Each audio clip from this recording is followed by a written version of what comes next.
Good morning बच्चों। विज्ञान और प्रौद्योगिकी कक्षा 9वीं इस साइंस 1 के अंतर्गत आज हम पाठ 13 कार्बन एक महत्वपूर्ण तत्व के बारे में जानकारी प्राप्त करने वाले हैं। कार्बन के बारे में आपने कक्षा 8वीं और कक्षा 7वीं में पहले से ही पढ़ा हुआ है। कार्बन एक अधातु तत्व है, ये हम सब जानते हैं। आइए इस पाठ में हम और कार्बन के बारे में जानकारी प्राप्त करेंगे। कार्बन जो होता है वो प्रकृति में प्रचुर मात्रा में पाया जाता है। लगभग सभी पदार्थों में कार्बन के यौगिक पाए जाते हैं। सभी पदार्थों में कार्बन पाया जाता है। अधातु मूल द्रव्य जो होते हैं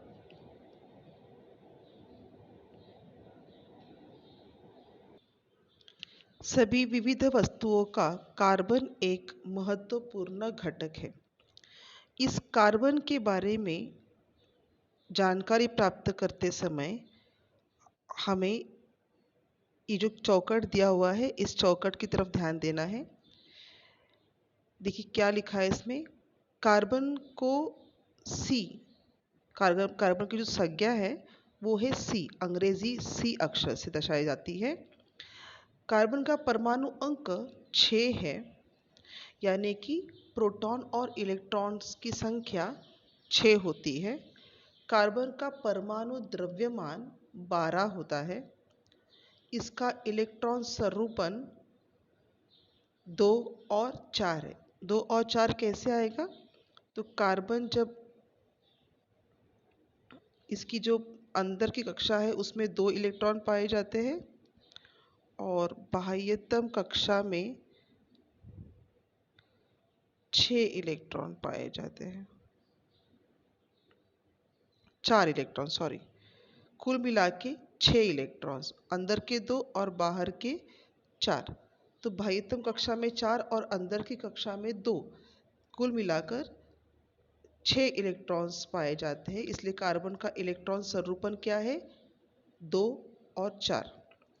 और आप देख सकते हो कि इसकी जो बाह्यतम कक्षा है इसमें 4 इलेक्ट्रॉन्स हैं और अष्टक स्थिति पूर्ण करने के लिए कार्बन को और 4 इलेक्ट्रॉन्स की आवश्यकता होती है। इसलिए इसकी संयोजकता क्या है? 4। या तो कार्बन 4 इलेक्ट्रॉन देगा और द्विक स्थिति पूर्ण करेगा, या कार्बन 4 इलेक्ट्रॉन लेकर अष्टक स्थिति पूर्ण करेगा। इसलिए कार्बन की संयोजकता क्या है? 4। कार्बन एक अधातु तत्व है।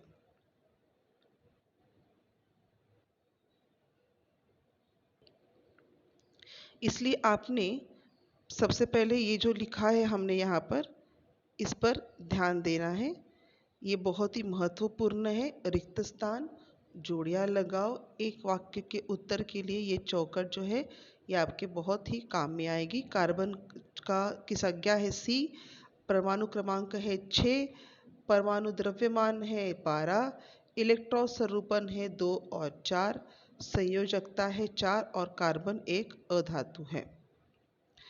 इसके बाद हम देखेंगे कि लगभग सभी वस्तुओं में, मैंने बताया था आपको कि सभी वस्तुओं का जो महत्वपूर्ण घटक है वो कार्बन है। वनस्पति और प्राणियों, हम यहाँ पे पढ़ रहे हैं, वनस्पति तथा प्राणियों से प्रत्यक्ष या अप्रत्यक्ष रूप से पाए जाने वाले यौगिक को कार्बोनिक यौगिक कहा जाता है। वनस्पति और प्राणी दोनों में प्रत्यक्ष और अप्रत्यक्ष रूप में कार्बोनिक यौगिक पाए जाते हैं। खनिजों से पाए जाने वाले यौगिक अकार्बनिक यौगिक के नाम से जाने जाते हैं। इसके अलावा जो आनुवंशिक गुणधर्म एक पीढ़ी से दूसरी पीढ़ी में संक्रमित किए जाते हैं, उन आनुवंशिक गुणधर्म संक्रमित करने वाले डीएनए और आरएनए में का भी प्रमुख तत्व क्या है? कार्बन है। यानी कि कार्बन आपको सभी जगह पर दिखाई देगा। सर्वत्र, इत्र सर्वत्र, सभी जगह पर कार्बन आपको दिखाई देगा। वनस्पति और प्राणियों में तो वो पाया जाता ही है, इसके अलावा खनिजों में और गुण संक्रमित करने वाले डीएनए और आरएनए में भी कार्बन पाया जाता है। कार्बन की उपस्थिति पृथ्वी का लगभग 0.27% भाग जो है वो कार्लेनेट, कोयला, पेट्रोलियम के रूप में पाया जाता है और वातावरण में कार्बन का अनुपात कितना है? 0.03%। वातावरण में कार्बन का अनुपात कितना है? 0.03%, जो कि कार्बन डाइऑक्साइड के रूप में पाया जाता है। महासागर की तलहट में भी पाए जाने वाली वनस्पतियां पानी के कार्बन का रूपांतरण कैल्शियम कार्बोनेट में करती है, यानी कि यह कार्बन आपको सभी जगह पे पाया जाएगा। लैटिन भाषा में कार्बो का अर्थ होता है कोयला और इसी से कार्बन तत्व का नाम प्राप्त हुआ है कार्बन। प्रकृति में कार्बन स्वतंत्र और यौगिक के रूप में पाया जाता है। स्वतंत्र अवस्था में कार्बन हीरा और ग्राफाइट के रूप में पाया जाता है। ये बहुत ही महत्वपूर्ण वाक्य है। स्वतंत्र अवस्था में कार्बन हीरा और ग्राफाइट के रूप में पाया जाता है और संयुक्त अवस्था में वो कार्बन डाइऑक्साइड और कार्बोनेट के रूप में, यानी कि जैसे कैल्शियम कार्बोनेट है, कैलामाइन है, जिंक कार्बोनेट है, संगमरमर है, ऐसे रूप में पाया जाता है। ईंधन में वो पत्थर का कोयला, पेट्रोलियम और प्राकृतिक गैस के रूप में पाया जाता है। और जो पदार्थ है, पदार्थों में वो कार्बोस पदार्थ, प्रोटीन, वसायुक्त पदार्थों में पाया जाता है। इसके अलावा प्राकृतिक धागे यानी कि रुई, ऊन और रेशम में भी कार्बन पाया जाता है। तो परीक्षा की दृष्टि से भी यह बहुत महत्वपूर्ण है कि कार्बन का जो है स्वतंत्र रूप हीरा और ग्राफाइट है और संयुक्त रूप में कार्बन इन 4 स्थितियों में पाया जाता है। ये बहुत ही महत्वपूर्ण वाक्य है। इसे आप अपने टेक्स्ट बुक में, किताब में अंडरलाइन करके लेंगे। मैं जहाँ जहाँ यहाँ पे अंडरलाइन कर रही हूँ और आपको इम्पोर्टेंट बता रही हूँ, उन भागों को आप अपने भी बुक में इम्पोर्टेंट और अंडरलाइन करके लेंगे। इसके बाद हम आगे देखते हैं कि कार्बन के गुणधर्म क्या है। सबसे पहले देखेंगे हम लोग कि कार्बन की अपरूपता क्या है। प्रकृति में कुछ तत्व ऐसे तत्व जो होते हैं वो एक से अधिक रूप में पाए जाते हैं। इनके रासायनिक गुणधर्म समान होते हैं परंतु भौतिक गुणधर्म भिन्न होते हैं। ये हमने कक्षा 8वीं में पढ़ा हुआ है। दोबारा आप इसे देख रहे हैं कि प्रकृति में कुछ तत्व ऐसे पाए जाते हैं जो अलग अलग रूप में होते हैं। इनके रासायनिक गुणधर्म जो होते हैं वो सेम होते हैं परंतु भौतिक गुणधर्म यानी कि दिखने में ये दो अलग अलग दिखते हैं। इन्हें कहते हैं, इन ऐसे तत्वों को कहा जाता है, ऐसे तत्वों के गुणधर्म को कहा जाता है अपरूपता। तो कार्बन की अपरूपता क्या है? तो कार्बन जो होता है ये कैलाशीय और अकैलाशीय 2 भागों में दिखाई देता है। तो कार्बन का कैलाशीय रूप क्या है? तो कार्बन का कैलाशीय रूप में आएगा हीरा, उसके बाद आएगा ग्राफाइट और उसकी बात है फुलरिन। कार्बन का जो कैलाशीय रूप है वो है हीरा, ग्राफाइट और फुलरिन। अब किसे कहते हैं कैलाशीय रूप? देखिए, कैलाशीय रूप में परमाणुओं की रचना नियमित तथा निश्चित होती है। उनका गलनांक तथा क्वथनांक उच्च होता है। कैलाशीय रूप के कार्बोनिक पदार्थ की निश्चित भौमितीय रचना तेज सिरे तथा समतल पृष्ठभाग की होती है। कार्बन के 3 कैलाशीय रूप देखे हमने, हीरा, ग्रेफाइट और फुलरिन। उसमें से सबसे पहले हम हीरे की बात करते हैं। भारत में हीरा प्रमुख रूप से गोवलकोंडा यानी कि कर्नाटक और पन्ना यानी कि मध्य प्रदेश में पाया जाता है। भारत की तरह ही दक्षिण Africa, Brazil, Belgium, Russia, America, इन देशों में भी हीरा पाया जाता है। हीरे की रचना अगर हम देखें तो हीरे के कैलाश में कार्बन का प्रत्येक परमाणु सहसंयोजकीय बंध द्वारा 4 अन्य पड़ोसी कार्बन परमाणुओं से बंधा होता है, इसलिए उसकी जो रचना होती है वो बहुत ही कठिन और कठोर होती है। कार्बन जो होता है वो एक कार्बन बाकी के अन्य 4 कार्बनों के साथ सहसंयोजीय बंध द्वारा बंधा होता है, इसलिए कार्बन की जो बॉन्डिंग होती है, कार्बन कार्बन बॉन्डिंग जो होती है वो बहुत ही कठोर होती है और बहुत ही दृढ़ होती है। इसलिए हीरा एक कठोर अधातु है। अब हीरे के बारे में हम जानकारी प्राप्त करेंगे। हीरा कैसा होता है? हीरा तेजस्वी, ये भी बहुत इम्पोर्टेंट है, इसे भी आप स्टार लगा दीजिए, अंडरलाइन कर लीजिए।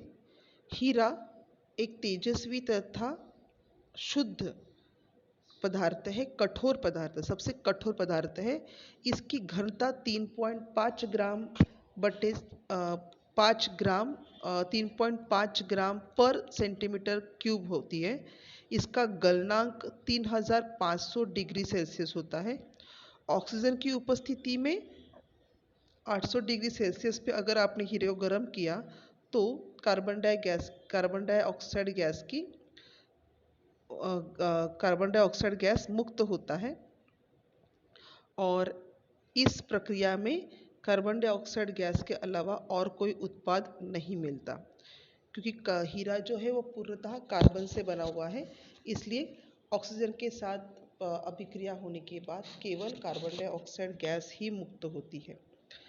किसी भी विलायक में हीरा घुलता नहीं है, इसीलिए हीरे से पता है आपको कि हीरे से जो है वो ज्वेलरीज यानी कि जवाहिरातें बनाई जाती है, क्योंकि हीरा किसी भी विलायक में घुलता नहीं है। आम्ल तथा क्षारों का हीरे पर कोई प्रभाव नहीं पड़ता। ये भी एक कारण है कि हीरे से हम लोग जवाहिरात बनाते हैं, गहने बनाए जाते हैं। हीरे में मुक्त इलेक्ट्रॉन न होने के कारण वह विद्युत धारा का कुचालक है।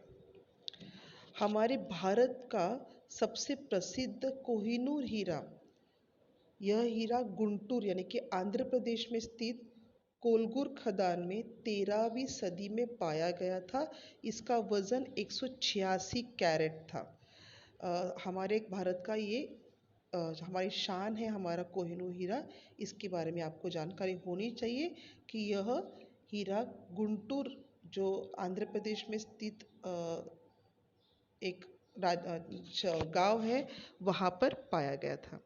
अब हीरे की जो उपयोगिता है वो क्या है? एक तो हीरे का सबसे प्रमुख उपयोग है कि उसके ज़रिए आप अलंकार यानी गहने बनाए जाते हैं। दूसरा, हीरा जो है कठोर है, इसलिए इसका उपयोग कांच काटना और चट्टानों में छिद्र बनाने के लिए किया जाता है। इसके अलावा आँखों की जो शल्य चिकित्सा है उसके लिए भी बनाए गए उपकरणों में हीरे का उपयोग किया जाता है। हीरे के बुरादे का उपयोग दूसरे हीरे की चमक को चमक लाने के लिए किया जाता है और इसके अलावा हीरे का उपयोग अवकाश में तथा कृत्रिम उपग्रहों में प्राणों से संरक्षण देने वाली खिड़कियां बनाने के लिए किया जाता है। यहाँ पर मैं आपको कहूँगी कि उपयोग जब आप ध्यान में रख रहे हो तो आप हीरा बहुत कठोर है, इसलिए कांच काटने और चट्टानों को छिद्र करने के लिए उपयोग में आता है। अलंकारों में यानी गहनों में हीरे का उपयोग होता है। आँखों के शल्य चिकित्सा में जो उपकरण होते हैं, शल्य चिकित्सा में उपयोग में आने वाले जो उपकरण होते हैं उनमें हीरे का उपयोग किया जाता है और दूसरे हीरो को चमक लाने के लिए हीरे के बुरादे का उपयोग किया जाता है। इसके अलावा कृत्रिम उपग्रहों में संरक्षण देने के लिए भी जो खिड़कियाँ बनाई जाती है उसमें हीरे का उपयोग किया जाता है। ये उपयोग भी बहुत इम्पोर्टेंट है। मैं यहाँ पे भी स्टार लगा रही हूँ। आपने इसे भी अपनी नोटबुक में लिख के लेना है और किताब में भी आपने स्टार लगाना है। तो आज हमने क्या देखा है? आज हमने देखा कि किस प्रकार से कार्बन एक अपरूप है और कार्बन का के जो कैलाशीय रूप है, उस कैलाशीय रूप में हमने सबसे पहला रूप देखा है कार्बन का हीरा यानी कि डायमंड। अगली क्लास में हम ग्राफाइट और फुलरिन के बारे में पढ़ेंगे। धन्यवाद।